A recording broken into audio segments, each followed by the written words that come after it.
Bonsoir à tous, bienvenue dans Santé d'abord, l'émission qui vous rend acteur de votre santé. Dans ce numéro, zoom sur les grossesses précoces. Quelles sont les conséquences qu'elles peuvent engendrer sur la santé des jeunes filles? Pourquoi devons-nous adapter notre alimentation à notre groupe sanguin? Un spécialiste nous explique tout dans Santé au pluriel. Mais en attendant, on est en forme.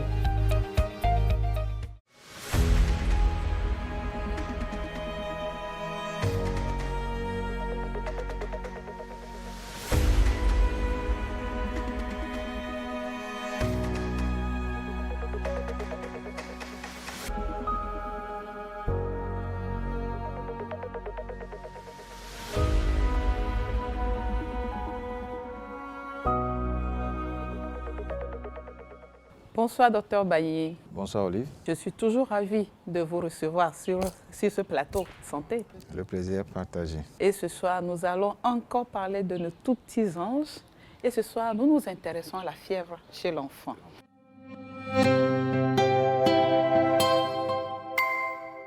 Comment les mamans doivent réagir face à la fièvre de leur enfant? La fièvre, c'est un motif fréquent de consultation en pédiatrie. Je rappelle que la fièvre, ce n'est qu'un symptôme, ce n'est pas une maladie. La fièvre, c'est le reflet, le signe d'une maladie. Maintenant, quand est-ce qu'on parle de fièvre chez l'enfant? On prend souvent la température avec le thermomètre. Il ne faut pas faire comme les grands-mères. Quand l'enfant a le corps chaud, on met la main sur le front de l'enfant. On dit, ah, il a le corps chaud, il a la fièvre. Ce n'est pas de la fièvre. Il faut toujours prendre, il faut mesurer. Il faut ça quantifier. Donc, on prend le thermomètre. Ce qui est recommandé, c'est la température rectale. Si un enfant fait plus de 38, 38,5, là, il fait de la fièvre et on peut prendre certaines mesures. Alors, docteur, quelles sont les mesures que les mamans doivent observer vis-à-vis de la fièvre de leurs enfants? Quand l'enfant fait de la fièvre, on va aérer la chambre pour qu'il ne fasse pas trop chaud dans la chambre. On va découvrir l'enfant légèrement.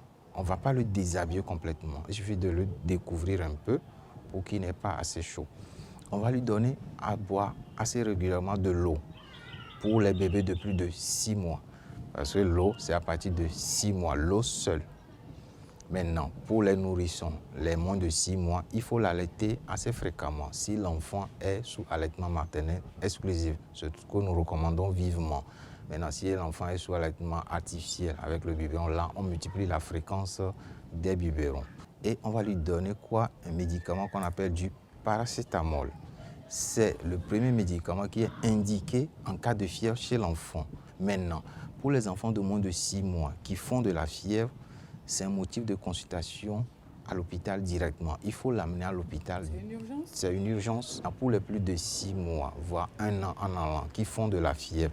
Il y a des enfants qui font la fièvre, 38, 39. Je précise que ce n'est pas le degré de la fièvre qui constitue l'urgence. Un enfant peut faire 39 degrés, il sourit bien, il s'amuse bien, il bouge bien. On ne s'inquiète pas trop. On peut lui donner 24-48 heures pour voir si la fièvre va tomber ou pas. Au-delà de ces 24-48 heures, si la fièvre persiste, que l'enfant supporte malgré bien cette fièvre-là, on va consulter. Justement, il y a des comportements à proscrire. Lorsque l'enfant fait la fièvre, il y a beaucoup de comportements qui sont à proscrire. Souvent, on ne sait pas. Les mamans ne savent pas. Et il y a des comportements qu'on menait avant. Je vais éclaircir le sujet, qu'on ne fait plus maintenant. Il y a de nouvelles recommandations maintenant. Maintenant, qu'est-ce qu'il ne faut pas faire quand un enfant fait de la fièvre? Premièrement, il ne faut pas le déshabiller tout nu. Avant, il était recommandé de leur donner des bains tièdes, etc. Maintenant, le bain est proscrit formellement. Pourquoi? Quand on donne le bain à un enfant qui fait de la fièvre, ça va majorer encore l'inconfort que l'enfant a. Et de deux, le bain, que ce soit un bain froid, un bain frais ou bien un bain tiède, ça peut provoquer un choc thermique qui va aboutir à des convulsions. C'est très dangereux chez l'enfant. Autre chose aussi qu'on doit changer dans nos habitudes, quand un enfant fait de la fièvre, c'est le fait de lui donner plusieurs médicaments contre la fièvre. On avait tantôt dit, il faut donner un seul médicament en première intention, du paracétamol. Et on doit respecter des prises. Ça se prend, en l'occurrence, chaque 6 heures de temps. Et de ne pas alterner aussi les médicaments. Par exemple, donner du paracétamol et donner de l'ibuprofène. Il ne faut pas faire ça, c'est formellement interdit maintenant. Donc un seul médicament. Et je précise encore, très important, il ne faut pas donner de l'aspégique. Donc vous nous dites ce soir que l'aspégique est à sortir des placards. L'aspégique peut provoquer une maladie rare, mais potentiellement grave, qu'on appelle le syndrome de Rey. C'est pourquoi l'aspégique maintenant, je donne le message à toutes les mamans, ne donnez plus de l'aspégique à vos enfants quand ils font de la fièvre. À sortir des placards. À sortir des placards. Merci, docteur Bagné. Merci une fois encore d'être passé dans Santé d'abord. Merci, Olive. On se dit à très bientôt. Merci. Bonne soirée à vous. Au revoir.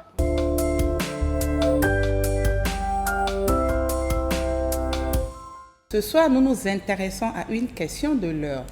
Les grossesses précoces en milieu scolaire. Chaque année, environ 3000 jeunes filles et adolescentes tombent enceintes en milieu scolaire au Togo.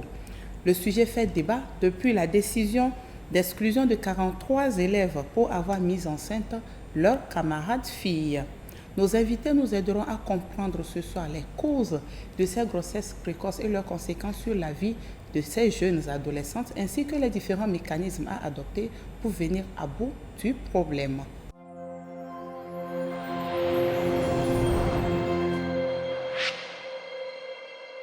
Je partage le plateau avec deux invités. Dr Selom Nousoukwe, il est conseiller en santé à l'ATBF IPPF. Docteur, bienvenue sur le plateau de Santé d'abord. Merci, Madame Olive. Je vous présente aussi Dr Sewa Geze. Il est gynécologue obstétricien à l'hôpital de Baie. Docteur, comment allez-vous? Je me porte bien. Ça fait un moment. Merci d'avoir répondu à notre invitation. Avant de rentrer dans le vif de ce sujet, je vous propose de suivre ce micro-trottoir réalisé par Rita Wassi, micro-trottoir au cours duquel elle a posé la question à quelques concitoyens, histoire d'avoir une idée sur ce qu'ils pensent des grossesses précoces, leurs causes, leurs conséquences et ce qu'il faut faire pour les éviter. Suivez et on se retrouve juste après. Grossesse précoce, je dirais que ce n'est pas bien, mais toutefois c'est dû à plein de facteurs. Il y a la situation financière et l'éducation aussi. Problème de grossesse précoce, on ne peut pas finir de résoudre ça. Mais plus si on sensibilise les gens, on peut réduire le taux de grossesse précoce quand même. Il est vraiment important de mettre la sexualité au sein de la famille, discuter de la sexualité avec les enfants. Les grossesses précoces, ce n'est pas une bonne chose pour la jeunesse. C'est parce que les jeunes filles sont mal accompagnées. Ils suivent ce qu'ils ne devaient pas suivre, ils font ce qu'ils ne devaient pas et ce qu'elles ne devaient pas faire et du coup ils tombent enceintes précocement. D'abord, il faut une sensibilisation à la jeunesse. Et secondo, il faut aussi sensibiliser les parents et la population. Arrivé à un âge, il faut que les parents parlent de la sexualité avec leurs enfants. Il faut qu'il y ait la confiance entre le parent et les enfants.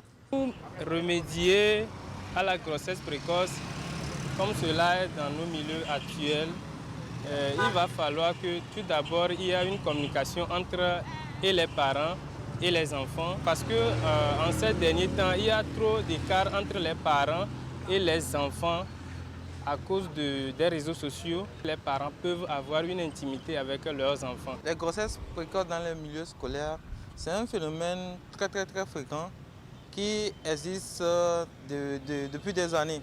Et c'est un truc qui gâche vraiment la vie des élèves, surtout les filles. Parce que c'est elles qui portent l'enfant, c'est elles qui font face aux moqueries et autres de ses autres camarades. Donc je vais dire que c'est un truc qui n'est pas bien et qu'on va falloir vraiment pointer l'œil dessus pour un peu stabiliser les trucs de grossesse précoce, quoi. Dans notre éducation, l'éducation africaine, parler du sexe à un enfant, c'est comme un tabou en fait, quoi. Donc je suis pour qu'on intègre cette éducation-là dans l'éducation familiale et aussi éducative, quoi. Bon, pour éviter les grossesses précoces, on doit se protéger et pratiquer l'abstinence sexuelle. C'est une chose très importante que les parents doivent parler avec leurs enfants, leur expliquer ce qu'ils doivent faire pour ne pas être victimes de la grossesse. Donc c'est des choses très importantes que les parents doivent appliquer de temps en temps avec leurs enfants. Bon, dans notre cursus scolaire d'aujourd'hui, c'est très important, c'est un peu important d'insérer les cours de la sexualité pour apprendre aux élèves à quel âge ou bien à quel âge arriver avant de faire l'amour après le mariage ou en dehors du mariage. C'est très important d'apprendre, de nous étudier ou bien de nous former concernant la sexualité à l'école, dans l'âge de puberté, et ça dérange beaucoup des filles. Donc c'est en ce moment qu'il faut que les parents discutent avec leurs enfants pour qu'ils ne tombent pas dans les grossesses précoces. Ce qui pousse les jeunes filles maintenant, vous voyez, il y a d'autres qui sont basés sur les Facebook, les TikTok. À part ça aussi, il y a d'autres ce côté moins financièrement bon, c'est-à-dire d'autres les blagues avec certains petits jetons. D'autres aussi, il y a certaines filles aussi qui trouvent que c'est la jeunesse, c'est-à-dire s'il n'a pas une petite amie, il se dit non, toi tu n'as pas civilisé, donc il prend ça pour faire comme si c'est une nouvelle génération. Alors bon, ça le conduit au moment où il veut se rendre compte, puis bon, voilà qu'il tombe dans ces pièces. Ça dépend de l'indication depuis le bas âge. Et bon, les jeunes filles de maintenant aussi, en sortant aussi, bon, on ne peut pas aussi les contrôler. Moi, personnellement, à la maison, je n'accepte pas certaines choses, beaucoup de choses pour que les enfants s'aillent vite côté la sexualité. Ça me pas bien.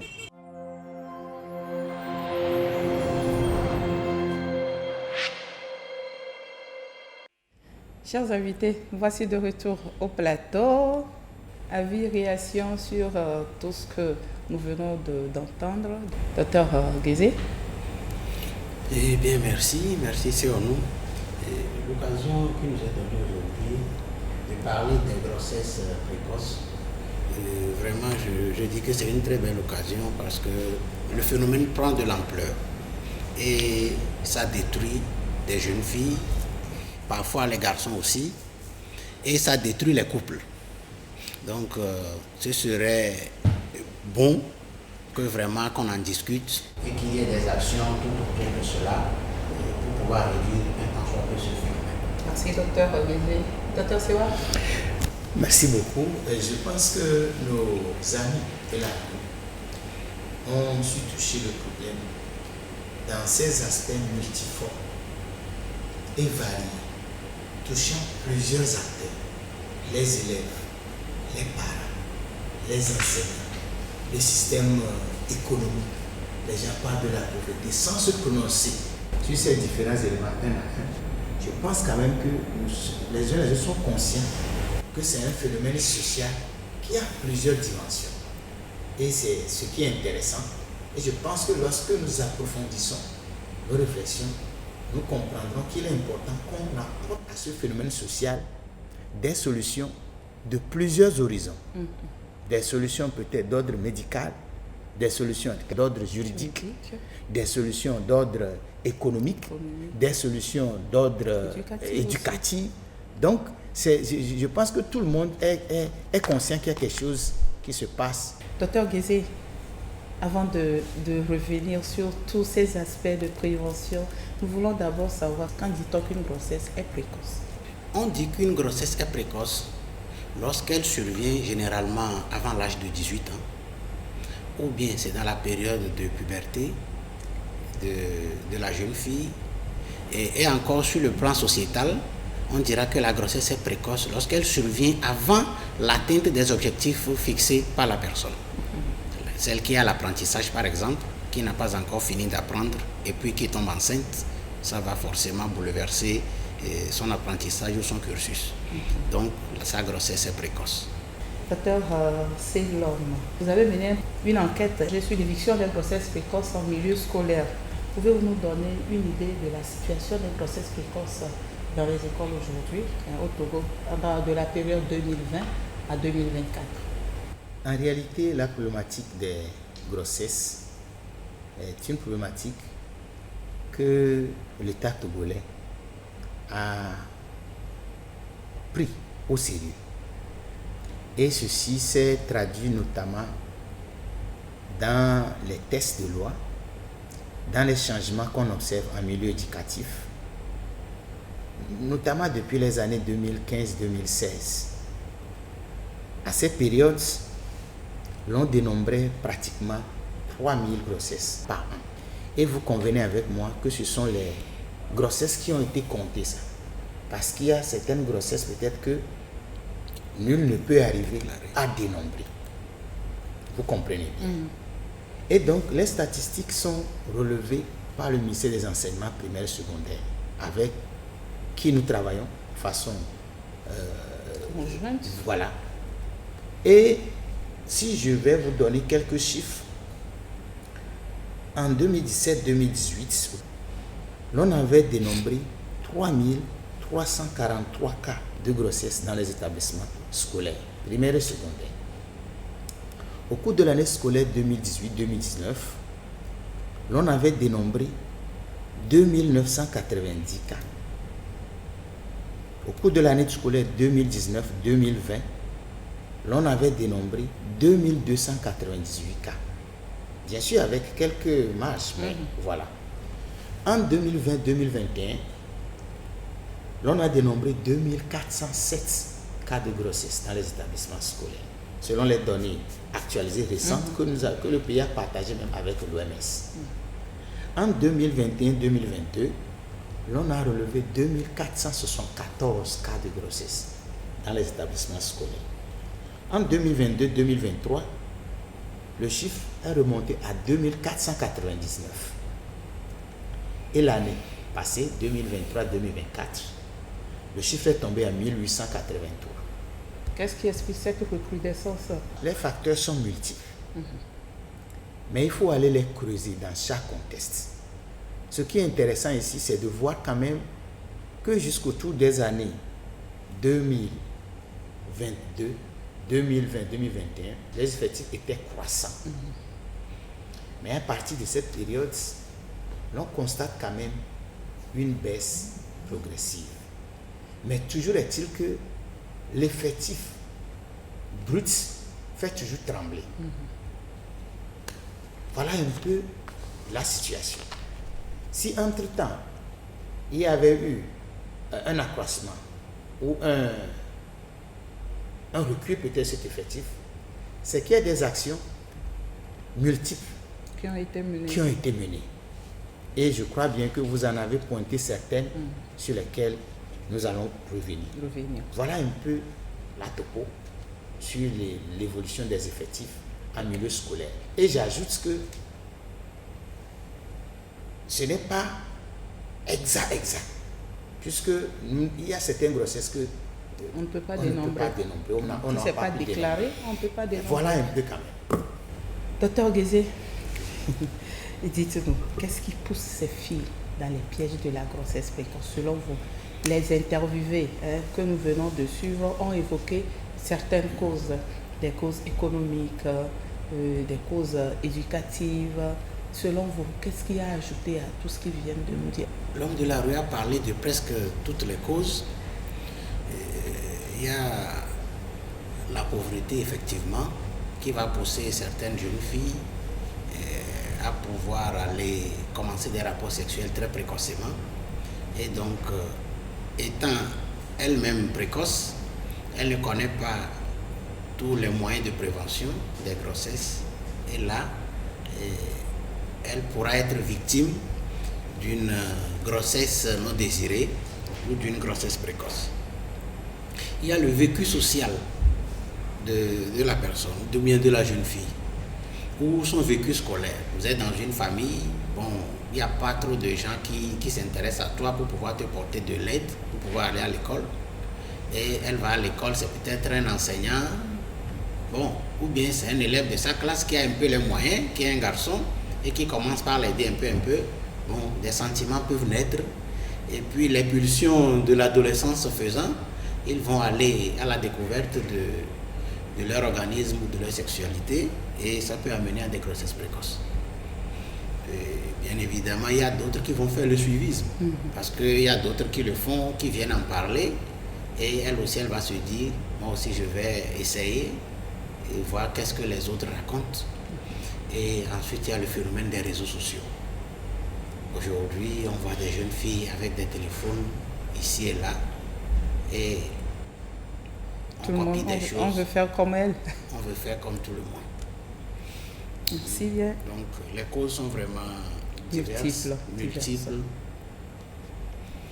Docteur Selom, quelque chose à ajouter à tout ce que Docteur Guézé et nos chers concitoyens nous ont dit? Oui, il ne revient pas peut-être d'analyser ces différentes causes, mais il y a beaucoup de vérité dans ce que nos amis ont dit. Mais ces dernières années, avec du recul et avec la recherche, je suis arrivé à comprendre que le facteur déterminant, c'est l'éducation. Vous pouvez trouver une fille très pauvre, un garçon peut-être pauvre, bien riche, mais qui ne seront pas suivis à des grossesses précoces.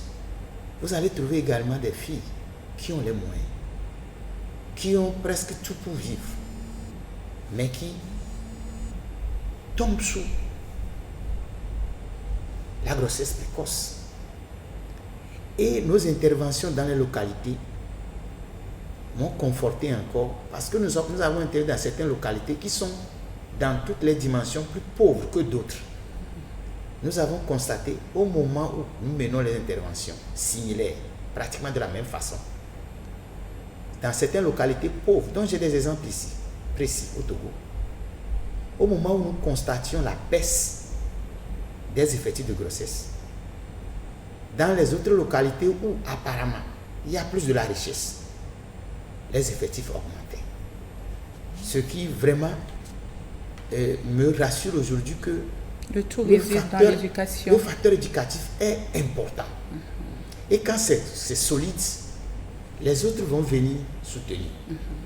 C'est pourquoi nous devons réinventer l'éducation. Nous devons vraiment travailler dans la façon dont nous éduquons nos enfants.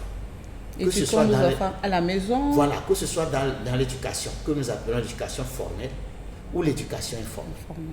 Que ce soit l'éducation familiale communautaire, que ce soit l'éducation institutionnalisée. Et lorsque nous nous attelons bien à cela, et je pense que nous aurons gagné le pari à plusieurs endroits. Un fait qui nous a touchés, que je voudrais aussi relever, dans nos systèmes traditionnels, il y avait des mécanismes de prévention des grossesses des adolescents qu'on n'avait pas découvert et qu'on n'avait pas su exploiter. Par exemple, dans nos rites et initiations, vous prenez certaines localités, avant que ces rites et initiations se déroulent, il faut atteindre un certain âge. Et quand vous suivez l'histoire, pour être un garçon adoubé, un garçon aimé, une fille glorifiée, vous devez arriver à ces étapes en étant des vierges ou des puceaux. C'est ça l'organisation traditionnelle qu'on avait et qui, de toute façon, permettait d'éduquer, de canaliser les jeunes. Malheureusement, nous avons noirci tout. Et aujourd'hui, nous ne voulons ni être traditionnels, nous ne voulons ni être modernes accomplis. Nous sommes au milieu et nous ne nous donnons plus de règles de conduite. Nous n'avons plus de principes et chacun fait ce qu'il veut. C'est l'éducation qu'il faut revoir dans tous ces axes. Et les autres secteurs, le secteur économique, le secteur judiciaire, le secteur médical, vont l'accompagner, à mon avis. Alors, docteur Guézé, quelles peuvent être les conséquences de ces grossesses sur la vie de ces jeunes filles au plan médical? Lorsque la grossesse est précoce, les conséquences vont être aussi multiples ou variées que les causes le sont. Il y a des conséquences qui vont être directement liées à la grossesse ou bien qui seront d'ordre médical. Et puis il y a des conséquences sociales. Quand on va prendre les conséquences d'ordre médical, on s'est rendu compte que dans la tranche d'âge des 15 à 19 ans, où on a des grossesses précoces, lorsqu'il y a des décès, la plupart de ces décès-là sont liés à des complications de ces grossesses-là. Et quand on va faire les analyses des causes de décès ou bien leur audit, on se rend compte que 90% des décès qu'on a dans cette tranche d'âge-là sont évitables. Voilà, donc le décès, c'est la pire des choses qui puissent arriver. Mais il y a celles qui vont faire des avortements et qui vont s'en sortir avec des invalidités. Des avortements clandestins. Des avortements clandestins, bien sûr. Et qui vont s'en sortir avec des invalidités, des infections, et une stérilité à vie, à long terme. Donc voilà un peu ce à quoi ces grossesses-là vont exposer sur le plan médical. Bien évidemment, il y a les autres complications liées à la grossesse qu'on rencontre chez toutes les femmes, que leur grossesse soit précoce ou pas. Elles aussi, elles sont exposées à cela.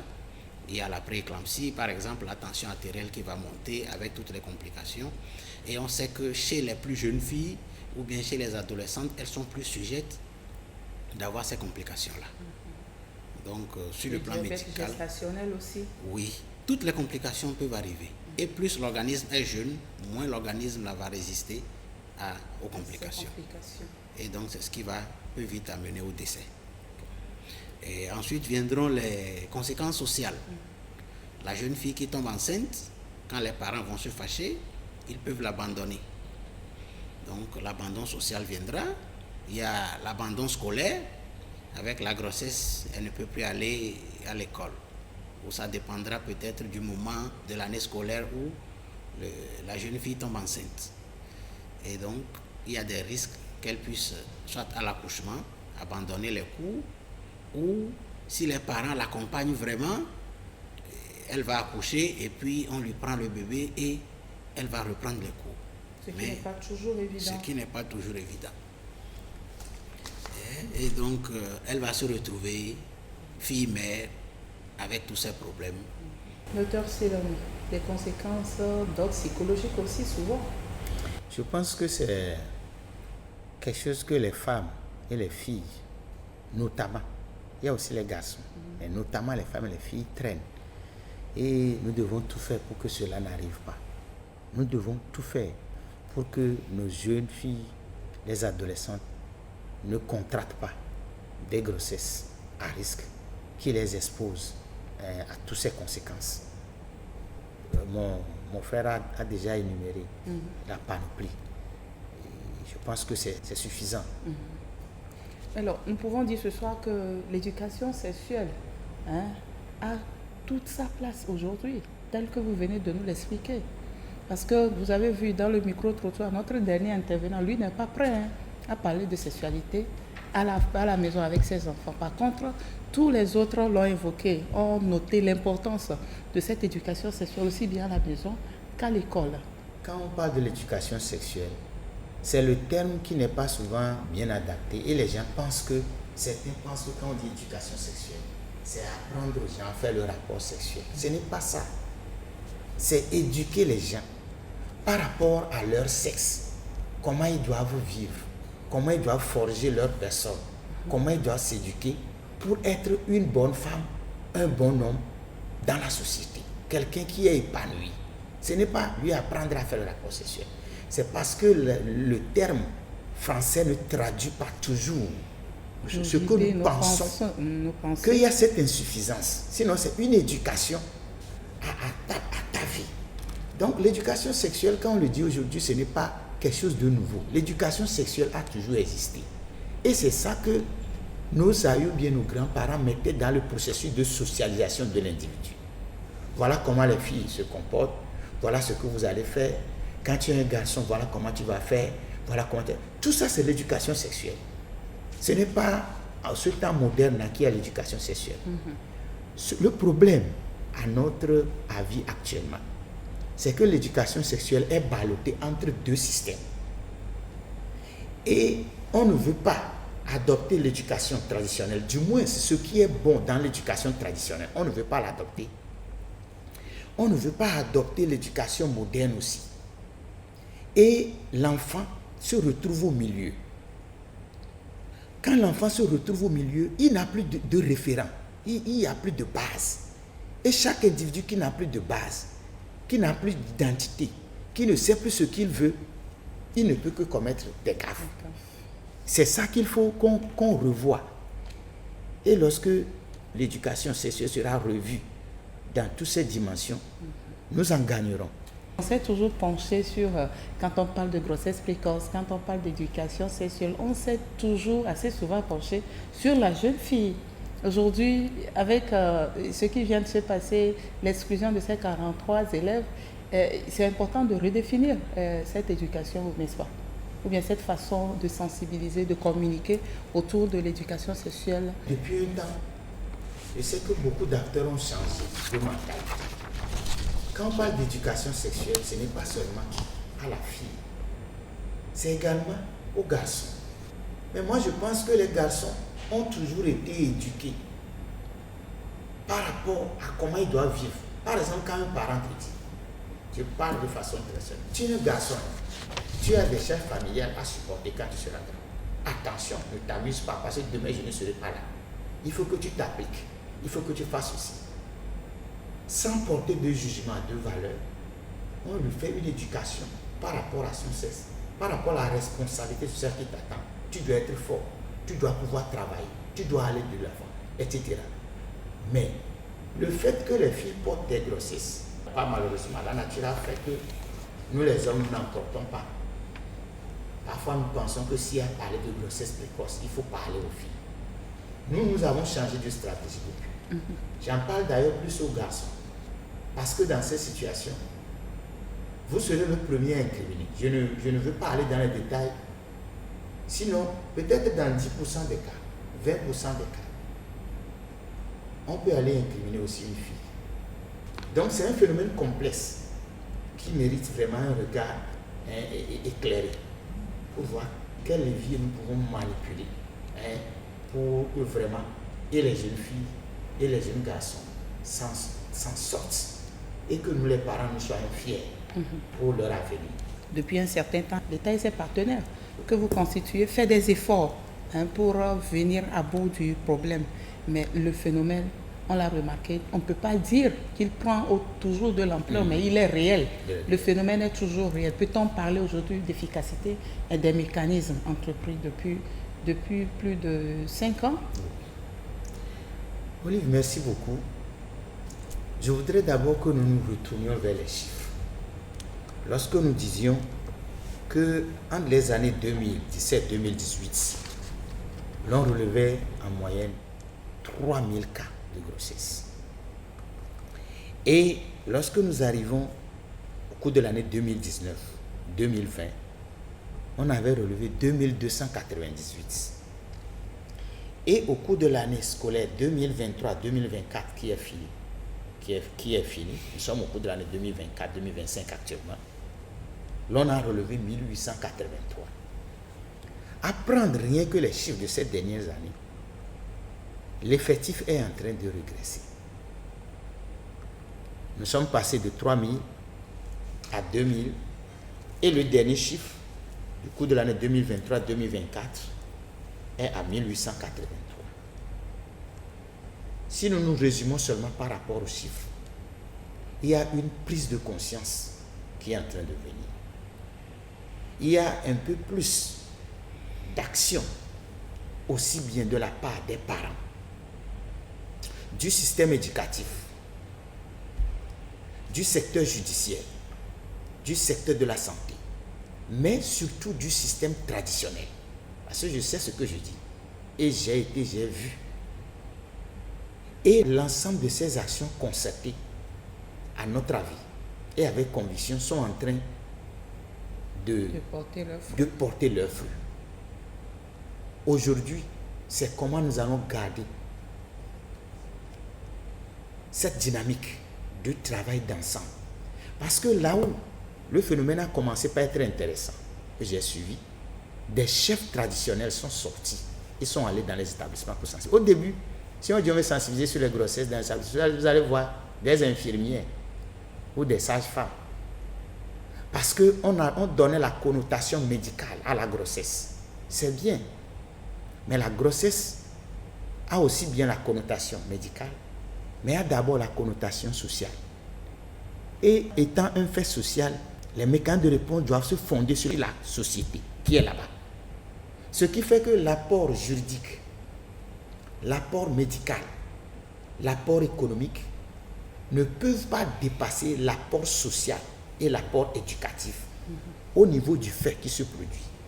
Lorsque des maires, des conseils municipaux, lorsque des préfets, lorsque des chefs traditionnels, lorsque des officiers de police judiciaire rentrent dans les établissements, au niveau des communautés, animent des sensibilisations, éclairent les gens et leur donnent les garanties que nous sommes là pour vous protéger, vous accompagner. Le système est en train de changer. Et je pense que si nous tous, nous restons dans cette dynamique, en premier lieu, le gouvernement, nous allons venir à bout de ce phénomène. Et aucune piste ne doit être écartée. Ces derniers temps, j'ai l'impression que les gens pensent que nous allons constituer des sociétés dans lesquelles il n'y aura pas de punition, il n'y aura pas de sanction. Je ne suis pas un adepte de sanctions. Mais ne pensons pas que nous pouvons créer une société normale, bien, où il n'y aura pas de sanctions. À un certain niveau, quand ça ne va pas, même votre enfant à la maison, vous lui tirez l'oreille. Bien sûr. Maintenant, chacun peut apprécier, est-ce qu'on a trop tiré l'oreille? Mais vouloir penser qu'un système éducatif, que ce soit formel, informel, soit exempt, à un moment donné de punition, de sanction, nous n'allons pas progresser. Docteur Guézé, on a parlé de long en large des grossesses précoces ce soir. Mais avant de venir à la prévention, qu'est-ce qu'il faut faire quand on sait qu'on est enceinte?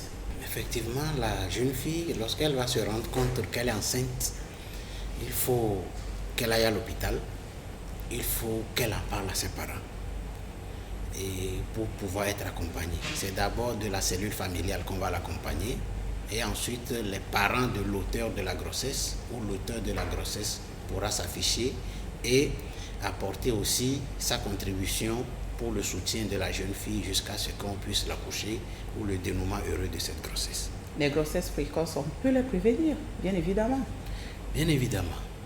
Prévenir les grossesses précoces, tout comme leurs causes sont variées, les solutions à but préventif aussi vont avoir plusieurs paliers. On aura des solutions dans le cadre social ou familial, on aura des solutions au niveau de l'hôpital et puis au niveau politique. À l'hôpital, qu'est-ce que nous offrons? C'est d'abord la contraception. La contraception aux jeunes filles et la création de ce que nous appelons aujourd'hui les services adaptés aux jeunes. Ces services-là, avec un bon accueil, les jeunes filles qui ont envie de découvrir leur organisme, leur fonctionnement, lorsqu'ils arrivent à fréquenter ces services-là, on leur parle de leur organisme, fonctionnement et tout, et on profite de l'occasion pour leur offrir les méthodes de contraception. Et bien évidemment, il y a certains centres où vous ne verrez pas les services adaptés aux jeunes isolés. Ce sont des services intégrés et quand la jeune fille vient en consultation, on lui parle de tout et ensemble avec le prestataire de soins, ils arrivent à trouver les méthodes contraceptives idéales ou adaptées pour leur organisme, pour leur éviter d'être surprise par des grossesses.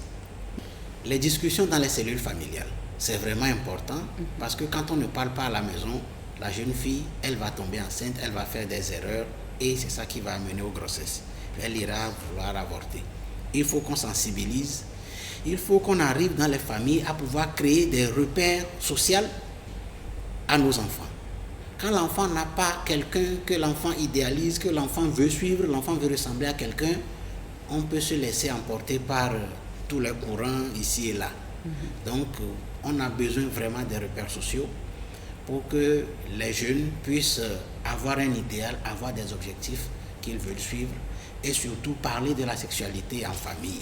Mon second l'a dit tout à l'heure, parler de la sexualité en famille, ce n'est pas montrer à l'enfant comment avoir des rapports sexuels.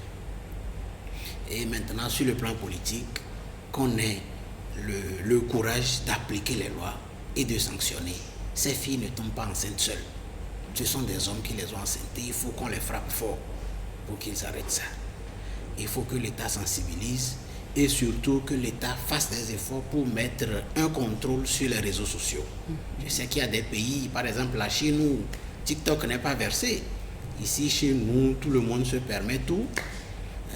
Donc, si l'État peut contrôler un peu ces réseaux sociaux, pourquoi pas supprimer carrément certains? On ne sait pas ce qu'ils apportent.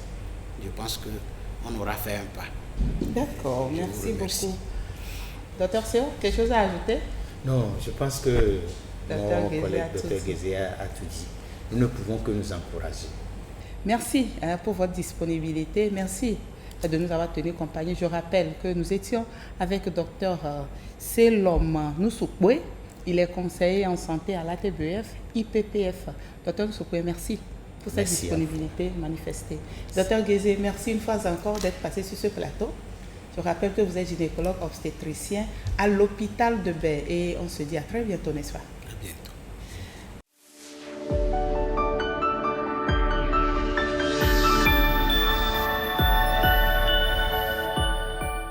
Qu'on soit du groupe sanguin A, O, B et autres, on doit adapter son alimentation à son groupe sanguin si l'on veut toujours rester en bonne santé.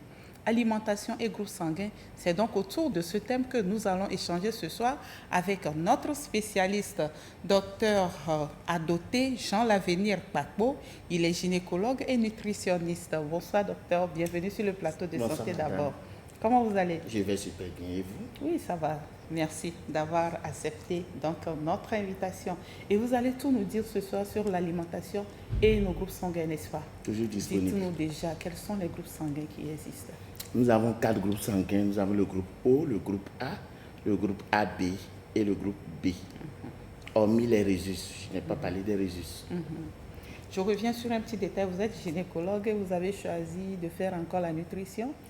On est parti selon nos parents sur le scholarship des États-Unis pour faire 4 années de spécialisation. Nous étions 7 pour notre République et on est parti pour faire 4 ans. Au lieu de faire 4 ans, on a fini avec 7 ans. Les États-Unis d'alors nous disaient qu'ils ne sont pas disposés à nous donner une spécialisation. Alors on était tenu de faire 2 spécialisations, d'où je me suis retrouvé dans la gynécologie et la nutrition cellulaire. Quel est le rapport entre ce que nous consommons et notre groupe sanguin? En fait, le groupage, à cause des chaînes que nous avons selon le groupage, nous classifie en alimentation. C'est-à-dire, quand vous êtes du groupe O, par exemple, O plus ou O moins, il n'y a pas de restriction par rapport au résus. Je suis du groupe O, je suis du groupe O plus, O moins. Nous sommes mêmes. Je suis A plus, je suis A moins, nous sommes égales. Alors, ces 4 groupes que je viens de citer se classifient entre eux 2 à 2. Les groupes O et les groupes A sont ensemble dans un même comportement alimentaire. Quand les groupes B et les groupes AB aussi sont ensemble dans un même comportement. Le groupe O et le groupe A, nous avons des choses qu'on appelle allèles, réceptifs et autres. Maintenant, vous êtes du groupe O et vous êtes du groupe A plus ou moins. Les O plus les O moins ensemble, les A plus et les A moins ensemble, ça fait les 2 groupes-là avec leurs résus. Ensemble, on l'allèle de singe. C'est un allèle qui leur permet d'avoir une défense immunitaire solide. C'est des gens qui tombent rarement malades. Même en temps de pandémie, quand on a un peu peur pour dire que bon, Covid était là, ça a emporté beaucoup de personnes, ceux-là étaient moins inquiétés à cause de l'allèle de singe qui était de trop en eux. La laine de singe. Oui. Alors, ces gens, souvent, ils ne sont pas menacés par beaucoup de maladies, mais souvent ils ont ulcères, brûlures d'estomac, plaies dans le ventre, remontée acide, reflux gastrique du duodénum. Ça, ce sont les A, ça. Les O et les A. Les O et les A. Oui. D'accord.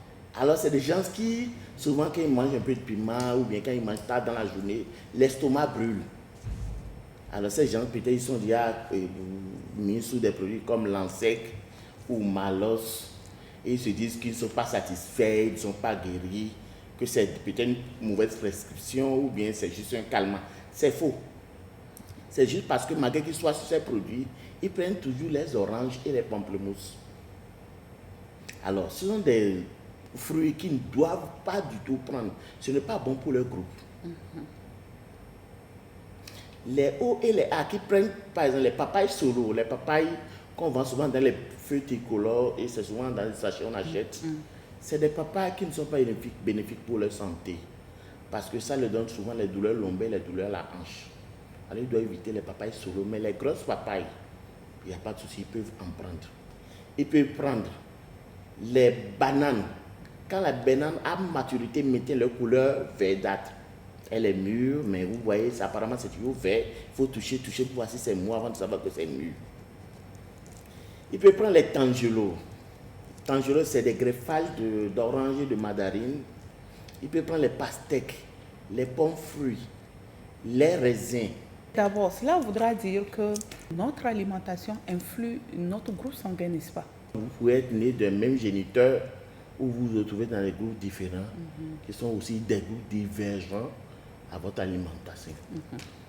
Et pourquoi est-il impératif de connaître son groupe sanguin? Il faut connaître son groupe sanguin parce que quand tu es déjà dans la circulation, que au cours d'un accident, que Dieu nous et qu'il doit avoir une transfusion sanguine et qu'on ne connaît pas son groupe sanguin, on ne pourra pas savoir quel sang transfuser à une telle personne.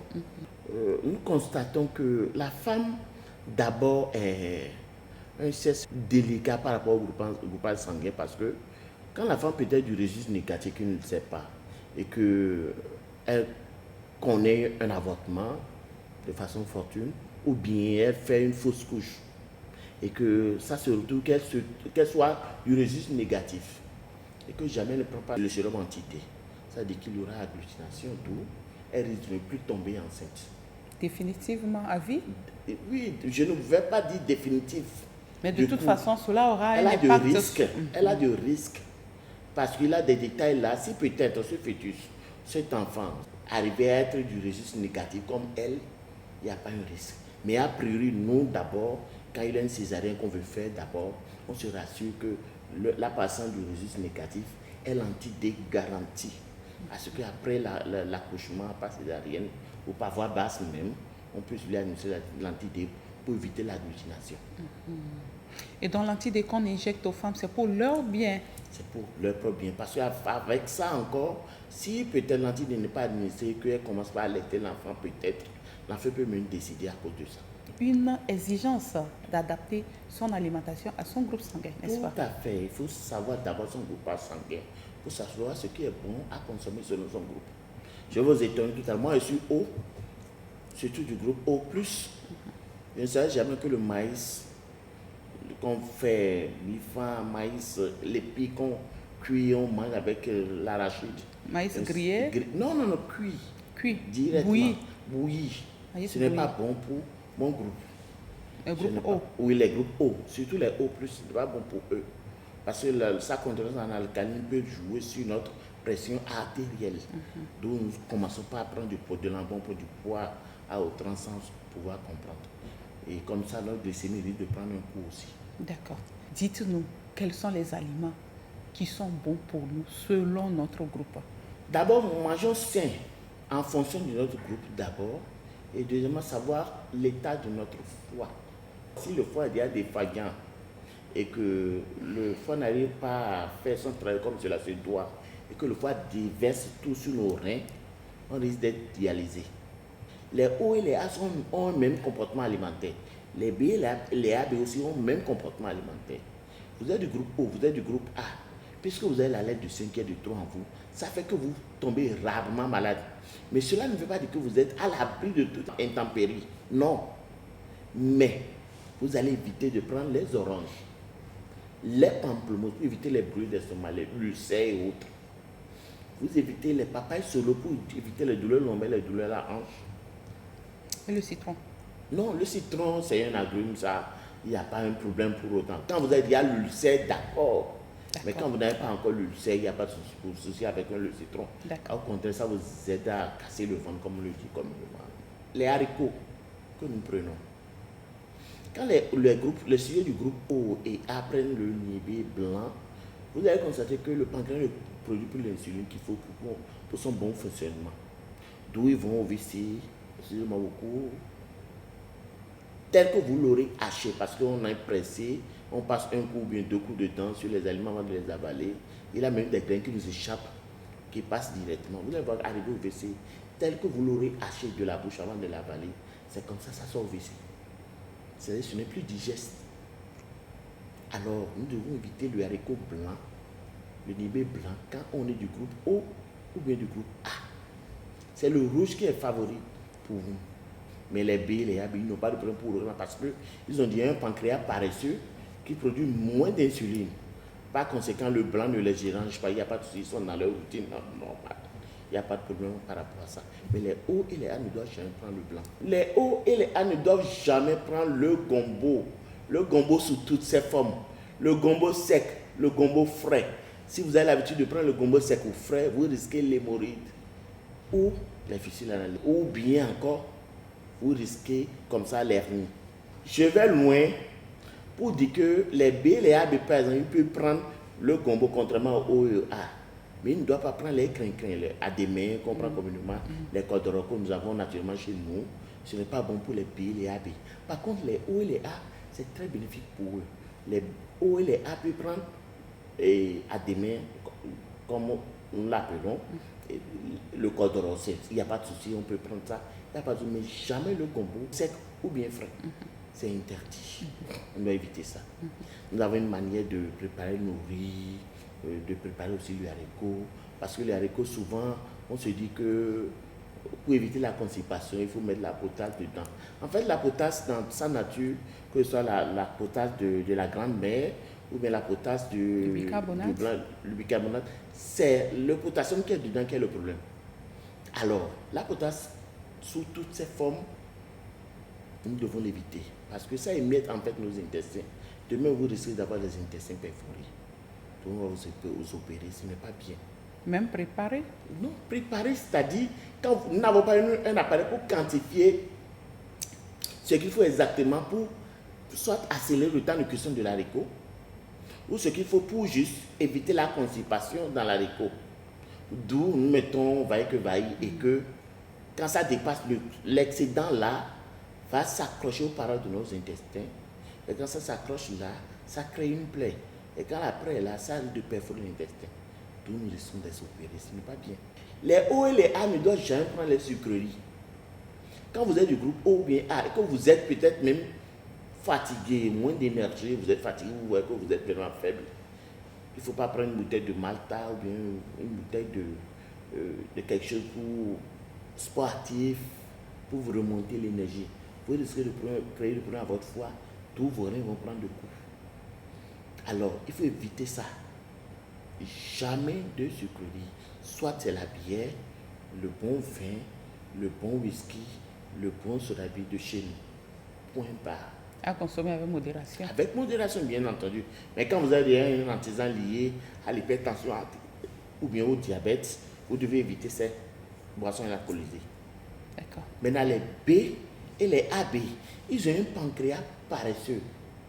D'où ils digèrent mal à longueur de journée. Et c'est des gens qui sont souvent anémiques. Manque de sang dans leurs plaquettes se vident trop vite. Alors ces gens doivent forcément éviter de prendre tout ce qui est boisson énergisante.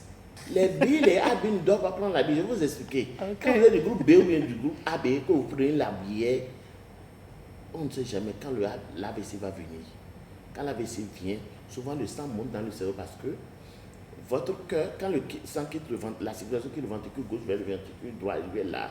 Si le cœur n'arrive pas à avoir assez d'oxygène pour pomper le sang qu'il faut pour son bon fonctionnement, ça veut dire que c'est raté.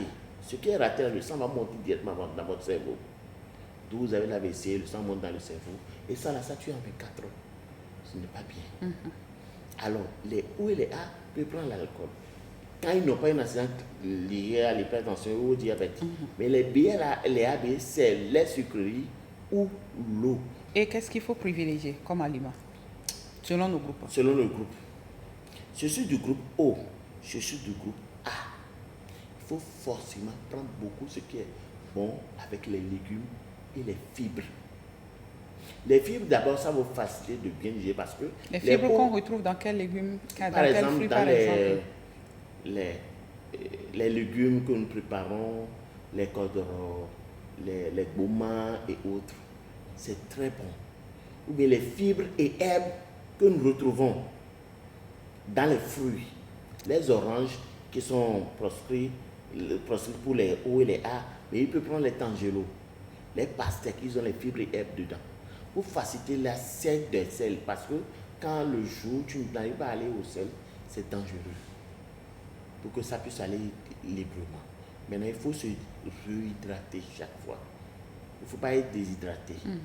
Viande, poisson, pas de restriction? Bon, viande, poisson, les O et les A ne doivent pas prendre les viandes rouges. Par exemple, les viandes de bœuf, et le porc, agouti et autres. Le porc, c'est une viande saine, c'est vrai.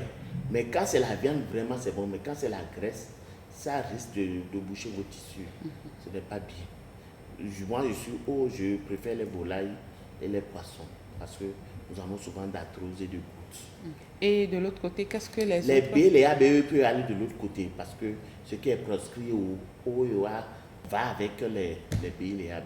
Les B et les AB, par exemple, il peut prendre les ananas, il peut prendre les mangues greffées.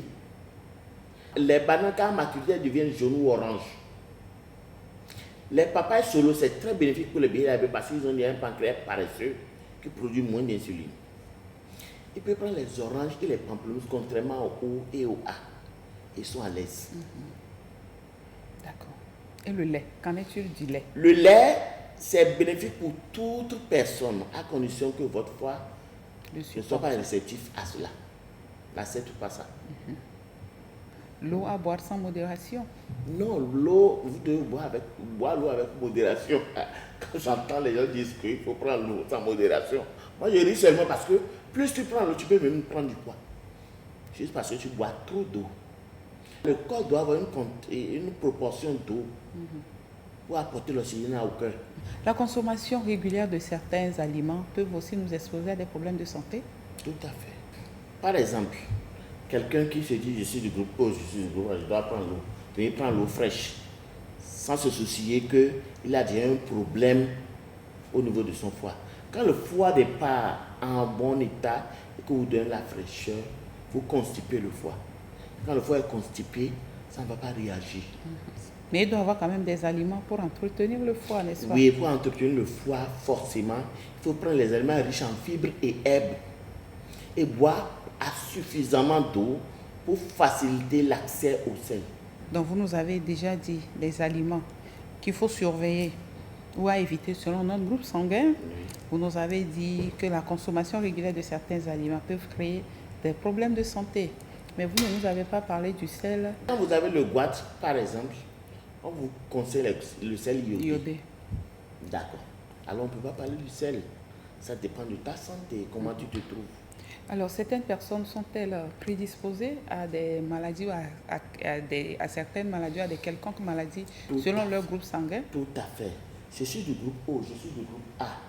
Vous devez savoir que le groupe O et le groupe A sont prédisposés à 4 maladies. L'hypertension artérielle, le diabète, l'incontinence urinaire et la prostate. Par contre, les B et les AB ne sont pas prédisposés à l'hypertension ni au diabète. Il faut souvent hypotension, l'hypoglycémie, parce que vous prenez sucrerie et l'eau. Mais quand vous allez commencer par prendre l'alcool, vous n'aurez plus l'hypo, vous aurez l'hypertension. Maintenant, il a la prostate, l'incontinence. Vous n'êtes pas prédisposé à ces 2 facteurs, mais quand vous avez l'habitude de ne pas recevoir 5 éjaculations par semaine, voire 20 dans un mois au minimum, vous risquez d'enfler votre prostatite. Comment entretenir alors notre appareil digestif? C'est la machine qui permet à ce que nous puissions vivre. Parce que tout ce que nous consommons, si la chose ne sort pas comme cela se doit, ça ne nous arrange pas. Alors, il faut prendre assez de fibres et herbes, c'est-à-dire les fruits et légumes, boire suffisamment d'eau, l'eau qu'il faut selon son cas.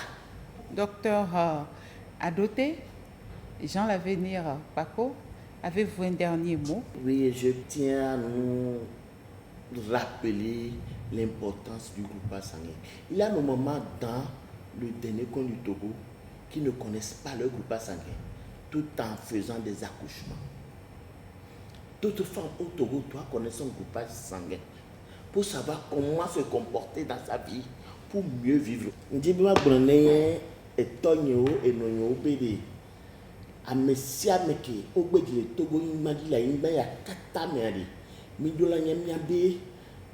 Groupage sanguin que imbe de décido que fiar que le lamene mia ni mia te nyanu que mia te mbu ni mia ton agbe de vider la imba yaji.